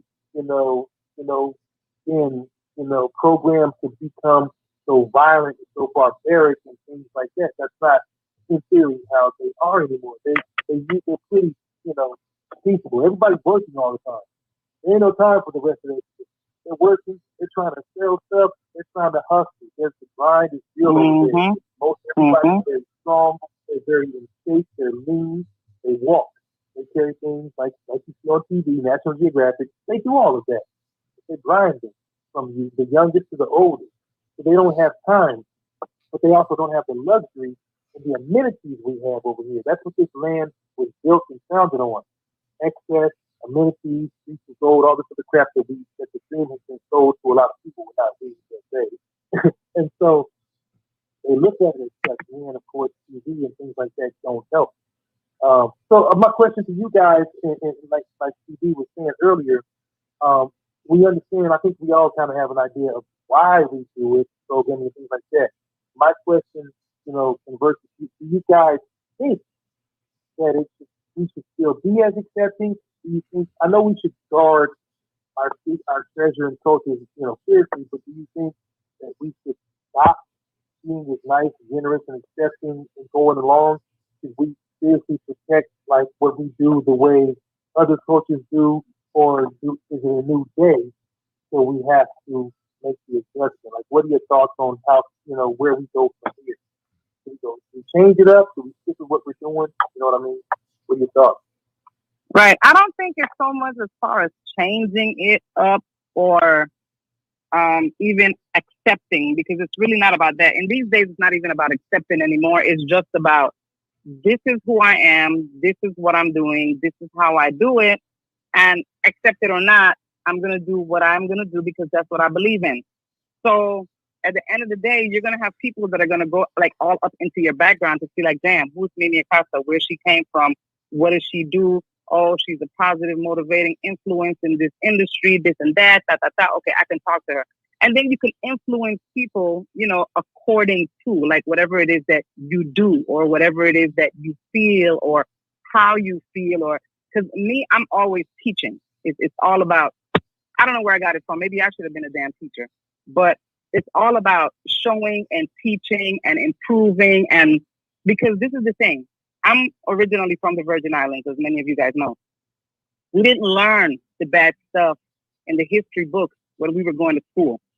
When I say they tapped on it so lightly, but then we see the force, you know what I'm saying, in Christianstead, where there were slaves, and we see all the tankers and all the stuff, and we're just like, okay, something happened here eons ago that we don't know of, that they're not telling us, and really and truly, it takes years because the parents don't want to talk about it. They don't want to hear about it. They don't want to hear you talking about it. They don't want you sharing it with anybody. If you know it, just Mimi, just live your life. So even like with my mom, I love her dearly, but she wasn't into the let me show you, let me tell you, let me. So, you know what I did? I went right into the arts, dance classes, major red, karate, this, that. I just went into a totally different lane just because, well, if they're not teaching us this, and the history books, there's some part of the history books that I really like because it shows us this bad stuff. But then when you talk about it, it's like, Mimi, shut up. Because you don't need to start no shit on the island with what you think you know. So it becomes that. And then, I'm 51 now, and I'm going, damn, all this shit is breaking out. Like when I first came to the US, in 1999. And I'm going to, well, it was, before that 1990 because, my daughter was born in Miami, but I didn't get a whole lot of knowledge there. It's when I came here. Well, actually, a tad bit of discrimination happened in Miami, and then I moved to Georgia, and then I started seeing all the black and white and folks really kind of like against each other. When in the Virgin Islands, we got a melting pot. My family is a melting pot. If you go into a grocery store here in the States, and you take all those people and put them on the beach, whether they're black, white, Indian, this, that, all that, you put them on the beach and you go to a barbecue, that's my family. So I never felt that you ain't this or you ain't that or you is this and you ain't that. And then I get here and there's all this separation and all these groups and all this stuff. And I was totally confused. And I'm going to tell you guys something. Up till today, I am still that confused that there is so much hateration within groups when we're all human beings. At the end of the day, if you get a freaking flat tire, who's going to show up with the record? Who's going to show up from AAA? And what are you going to tell the person? Oh, no, I don't want you fixing my car because you're Hispanic or because you're African-American or because you're, oh, fix my freaking car because I got to get to where I'm going. And you're going to give that person a tip for their service and you're going to be happy that you're going where you're going. But the person that you thought was going to show up doesn't look like you. So my thing is get over the shit and live your life. You know what I'm saying? And show your kids from small to just love people. Because if you see these little kids until they are introduced to racism and all the bullshit happening today, they don't know that stuff. They don't know. They don't even know color. And I've seen many of those videos when you put a little black kid and a little white kid together. It's like, what do you think about Bobby? Oh my God, that's my brother. They don't know black, white, this, that until you introduce this hateration to them. Then they're like, oh, he's black, he's Indian, she's white. No. So the hateration. Did you quote Mary J. Blige? I can go on and on. Hateration in this country. Yes, she did. Yes, she did. Definitely. But CB, I know that CB got something to say. So, sister, take it. Well, what I was going to say is, a good film to watch, and someone who doesn't just like movies, I love them, would be South Pacific. It is a film that definitely addresses the racism that was going on at that time. There is a song called "You've Got to Be Taught," and no true words could have ever been spoken. Because like Mimi just talked about, you don't see, little kids worrying about color when they're playing on the playground or when they're, in preschool. You don't see that. But when they get older and they've been around, mommy and daddy talking down about this race or that race. It just, it's a learned behavior. And so when I see someone exhibiting signs of racism, I feel, anger, fury, but also I feel sorry for them because they've been misinformed their whole life. And my thing is, when you already come into something with a preconceived notion, you're not open to a different way of thinking. You're not open to, just proceeding in a different way because you're set in your ways. That's all you know. But this one, like we touched upon this last week about the sheriff's son or whoever, I think he was a sheriff, and he went to the Capitol on the 6th, and his son turned him in, because he knew that what his dad was doing was wrong. And, so it just, it's a preference. It's basically a choice. Everyone has a choice. You can either like someone or not like them. You can hate them or not hate them. It's all a choice. So my question to you guys is to circle back with the critical race theory. What do you guys think about them not wanting to teach true history in our schools now, where it's basically left up to the parents to teach their kids what really happened? Because if they get their way, they want to wipe out the Holocaust as well. What do you mean? So, lot of the hatred that we see now kind of resonates from the Holocaust. When you see the Nazi signs and you see all these people marching, and they march just like the Nazis marched and things like that. So to erase something like that, and then the genocide of a whole ethnicity, literally, they tried to erase the Jews right off the face of the earth. So when you think of that really happening, and then they're trying to liken what happened with slavery to what happened in the Holocaust, or what's going on with the pandemic, they're likening that to what's going on with, what happened with slavery. So it just, to me, it makes no sense. You can't whitewash everything. You can't. You can't erase what has happened. In order for us to progress forward, you have to look back at where we've been, and you have to see the mistakes that were made back then so that you don't repeat those same mistakes. Because as they say, history repeats itself. And that is one part of history I don't want to see repeated. And it scares the hell out of me to think that we could be on our way to a civil war if things don't play out the way one certain group wants them to play out in this next election. Our voting rights are under attack right now, rights that people marched for, rights that people were brutally attacked for, and many lost their lives for. If I remember watching the video about Bloody Sunday, and they're marching across the bridge, and then they get attacked so brutally. But they were there for a purpose, because our votes matter. Voting matters. And they're trying to, subdue it to the extent where they're making people feel like our votes don't matter, our elections aren't fair, and just perpetrating this gigantic lie that they're still trying to push, which boggles my mind how people are still feeding into that. And it just shows me that there's so many sheep out there, that they're willing to follow, who blindly follow. And it makes no sense to me whatsoever. Not at all.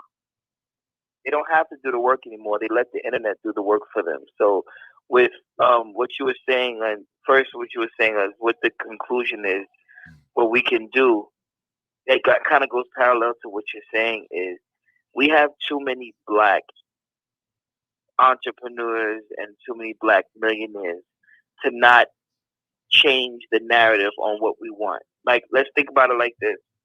But they're not stepping up though. Because they're really kind of like siding with the other side so they can get to where they need to get to, you know? I agree with you. I'm saying on ways we can find a resolution. That's what right before. I completely agree with you because it makes no sense, and this is why my feeling on what the resolution can be, because it was shown recently what the resolution can be. We just need what they call a flag to run behind. So even though it was fake, even though it wasn't real and it wasn't fake, one of the biggest situations that we came together on were all of something that wasn't real. Who remembers when Black Panther came out? How we united as a people because we saw representation of ourselves that didn't look like what they thought we were or what they've been indoctrinating us to be. Even though Black Panther wasn't a real movie, we came out in droves because we finally had representation on what we were or who we could have been, and us at our height and us at our best. And I'm only saying that to say we have enough millionaires to create a narrative so they can have schools. We have enough millionaires that they can make movies. We have enough millionaires that they can shift the culture in a way that we don't have to rely on somebody else to tell our story for us. We can tell our own story. We can embrace ourselves. Who remembers it? People were going to Black Panther with drums, going to the movie theaters, embracing the culture that they yet before that didn't know anything about. Now, all that was, as fake as that movie was, it was still picked from real culture. It was still picked from different tribes. It was still picked from different clothing. It was still taken from a real place, which means we need something to run behind. And the flag of something fake being something as big as Marvel to get us to come together, that's the solution. We have to create a different narrative. And like I said, we have the funding because there's too many Black millionaires to say we don't have the funding to do this. If a movie costs I think the problem is there's too many non-Black billionaires. That's what, and we're touching into billions. Exactly. So what I'm saying is the resolution is we need to have enough evidence out there to show us in the light that we want to be seen. And we don't have to wait for them to show it because they're never going to do it. So I'm with you with that. I think of dwelling on the problem and let's talk resolution. That is one of the biggest resolutions that I see every day, especially the business I'm in. So if you fight and that feeds you, what do? Because you understand, you're right. We have an exorbitant amount of Black millionaires at the point.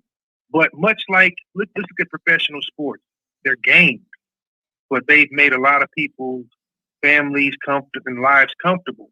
You're not going to bite the hand that feeds you. You're not going to anger the individual who signs your check. And you're right. I'm not saying that's an excuse because of how many self-made millionaires are. And some of them have to fight to get their due, but they get it. And you're right. And if you want to look at the stock market, look at anything, everything peaks and valleys. If people stop being afraid of angering whoever, you might take a small dip in the beginning.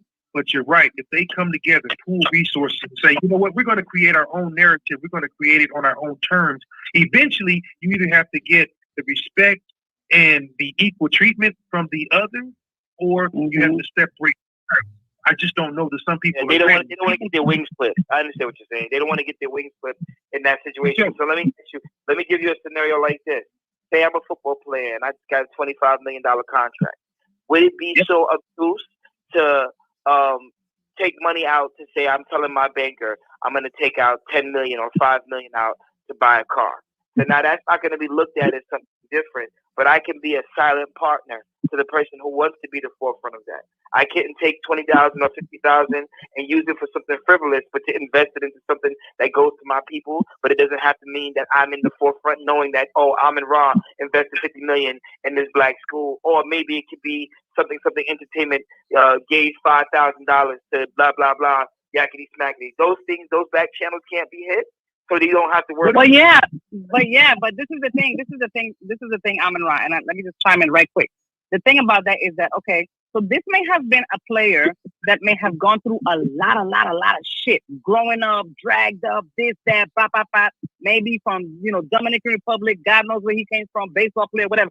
Okay, this person now got millions of dollars. And you know what they're thinking on? Let me take care of myself. Let me take care of my family. Let me do all the things that I love to do. The last thing that person is thinking about is, how can I put into this community to do something, unless they are educated onto what's happening here and whatever. If they don't know, guess what? They don't care. They came from another country to play ball or to do whatever sport they're in. And the last thing they want to think about is, I'm going to put my money over here, because if I put my money over here, that's going to put me in the limelight of another place that I don't even want to be a part of. You're right. But it boils down to who's guiding you, who's influencing you, who's pulling your strings. You're right, Mimi. Most people, what's the first thing a lot of people of color say if they win the lottery, sign a signing bonus, get a check? I'm about to disappear. I'm going to get my money. Yes. I'm going to take care of my family, et cetera, et cetera. Right. A fool and a genius soon parted. Do you know why so many of the upper echelon don't have a problem with people of color getting money? Because we're going to give it right back. And they know that. What stimulus and things like that is? It's for a lot of people to come keep big businesses like Nike. It sent everybody to the Nike store. Exactly. Of course. So see, we kept what I see, because I didn't do the shit, but a lot of people kept Nike open.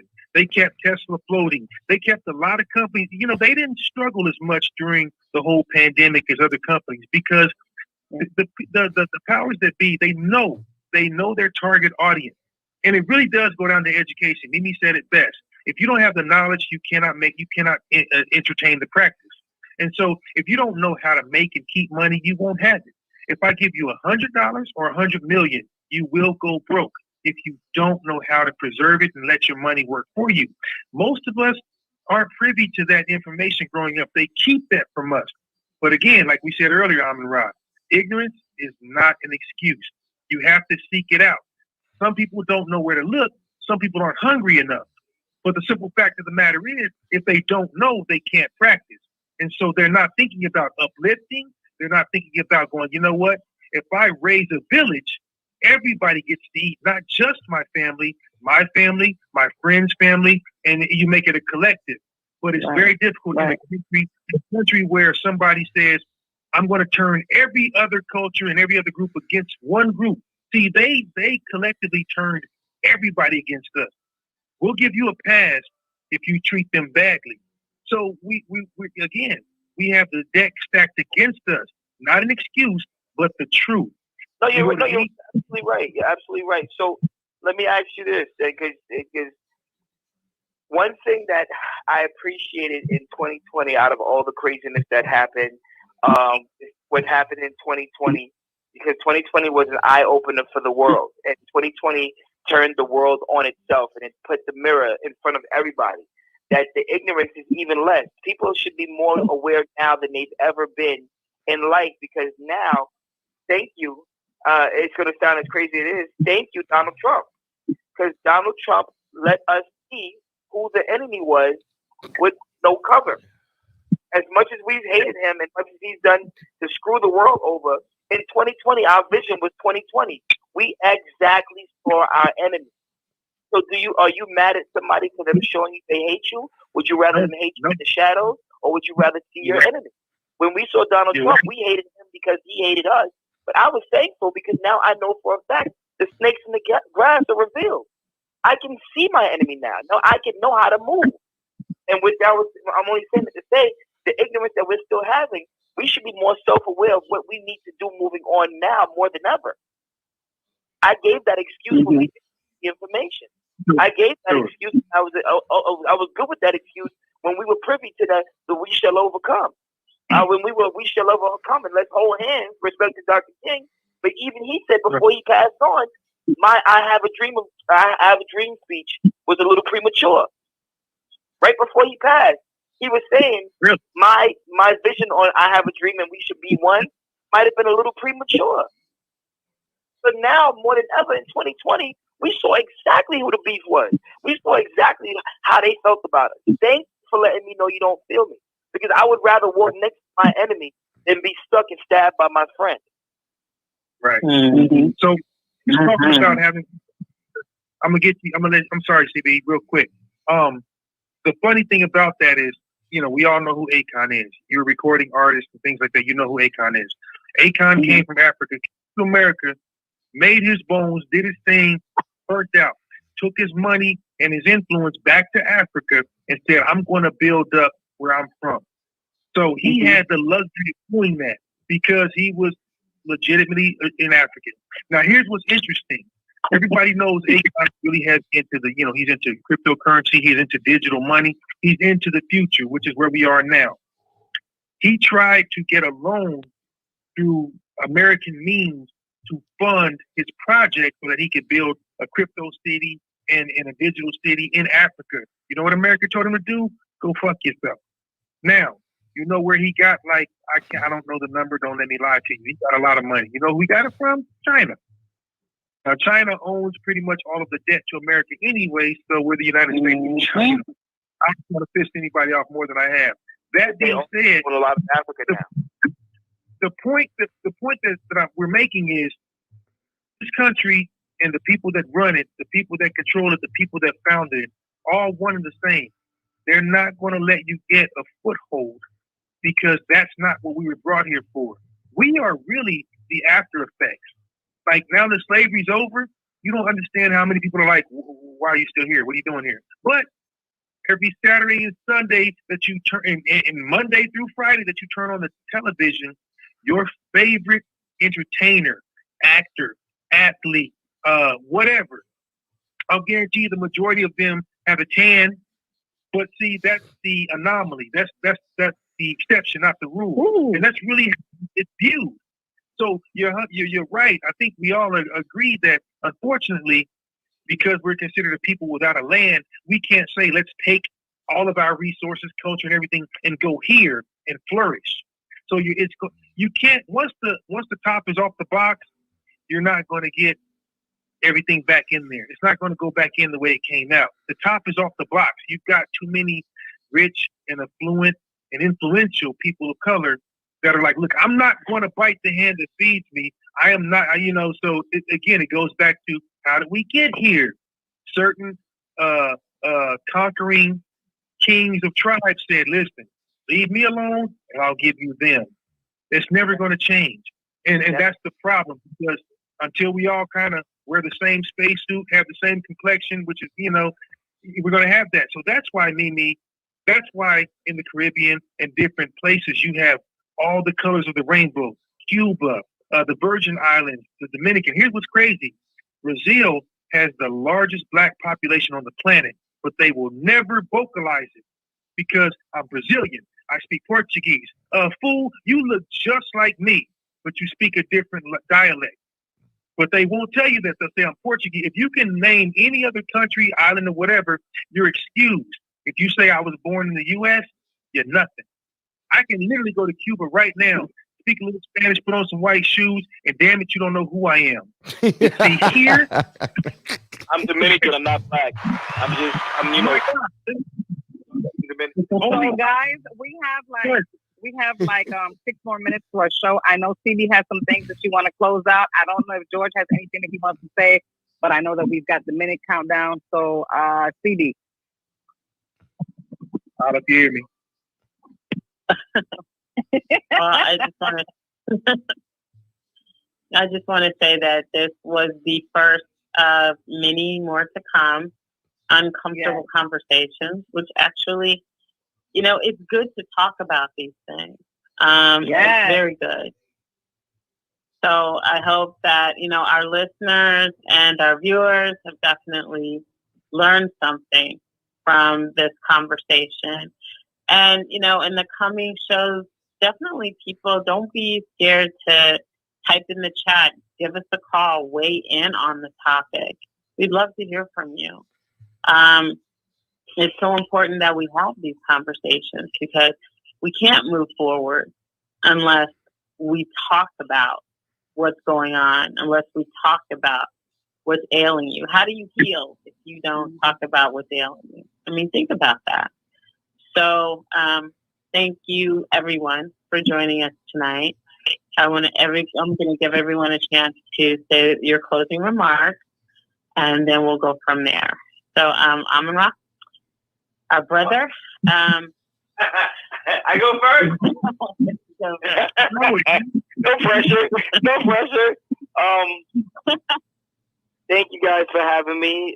We have to make this a wonderful year. I'm glad we have these kind of uncomfortable conversations to, help open up different minds. And if we only open up one mind, hopefully that domino effect can spread like not for nothing a virus.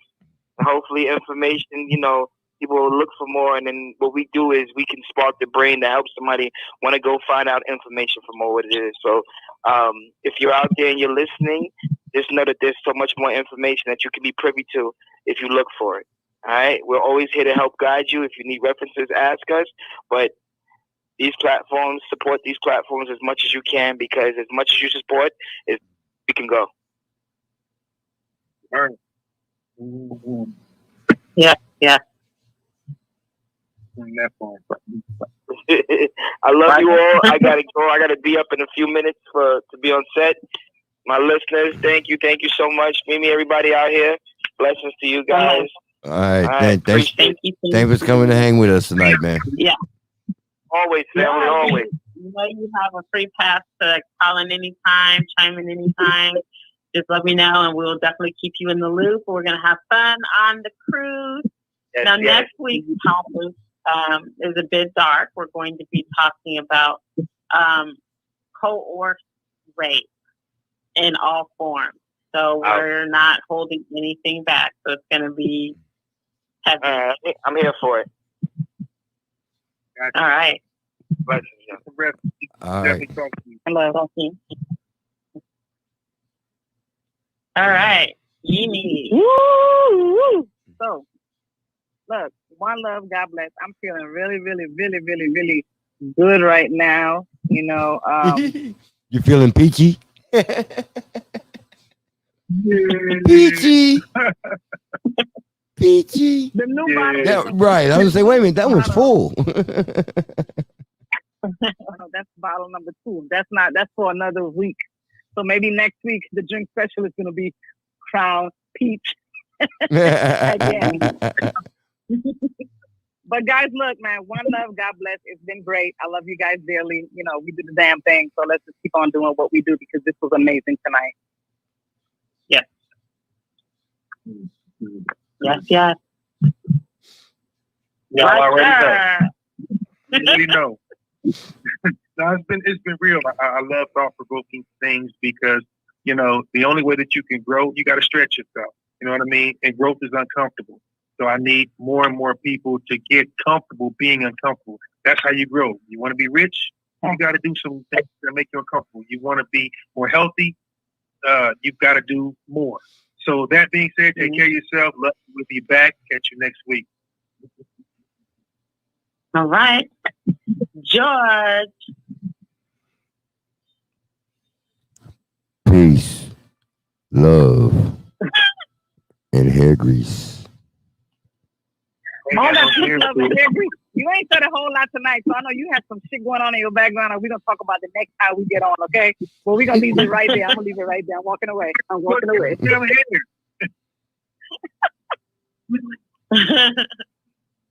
Well, I want to thank everyone for joining us tonight. Remember, we come to you every Wednesday for your midweek motivation.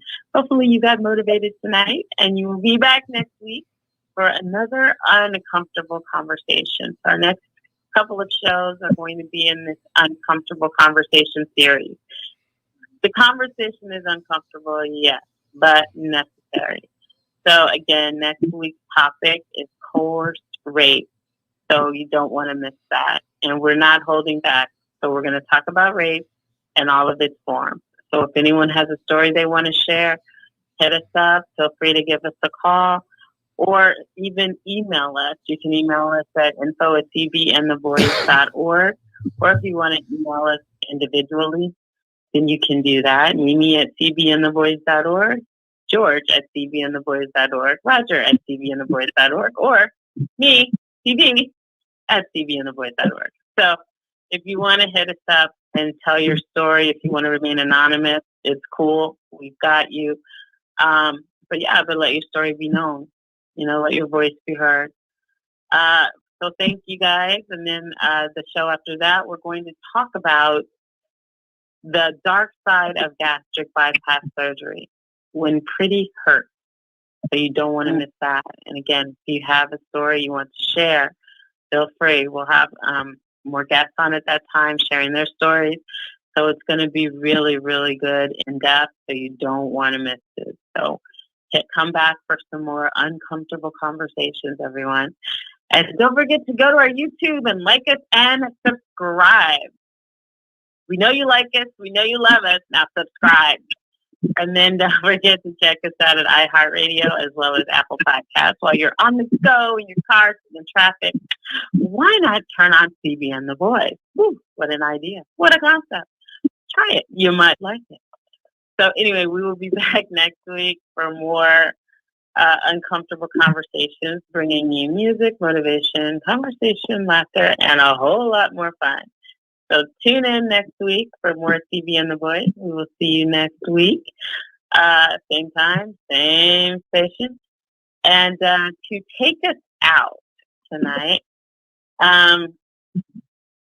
we're going to play something that I actually love. Uh-oh. Here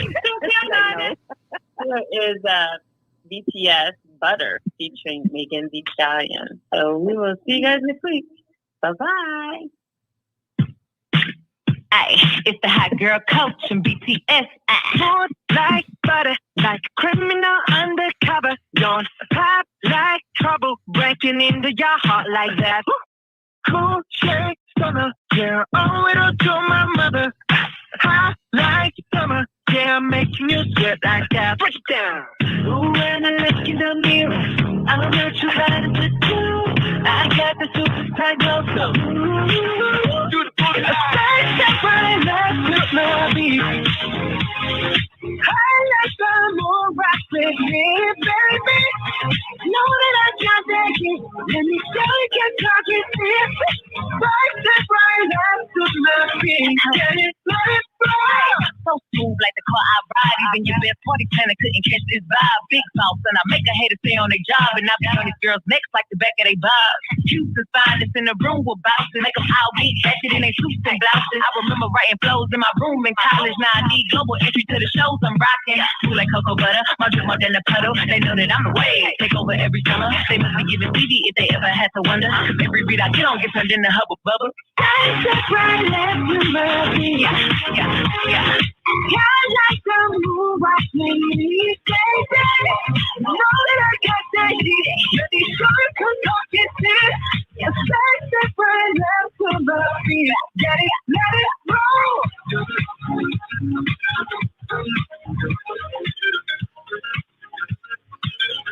Get it, let it go.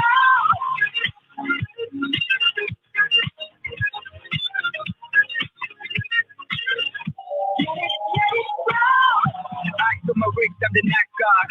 Got that right body and the right mind. Rolling up the party, got the right side. Hey there. Boy, pull up with a lay low. On the same get moving with the bass on. Walking behind the good taste on. Let's go. Step right up to my feet. My feet. I like the more rocking me, baby. Know that I got that heat. Let me show you good talking, man. Talking, baby. That's right, let's go, baby. Get it, let it go. Yeah, and you know we don't stop. How long? Ain't no. You feel like, oh my God. We gon' make it rock in the day. We gon' make it jazz in the day. Hotter, sweeter, cooler, hotter. Get it, let it go. Thank you for using Blog Talk Radio. Goodbye.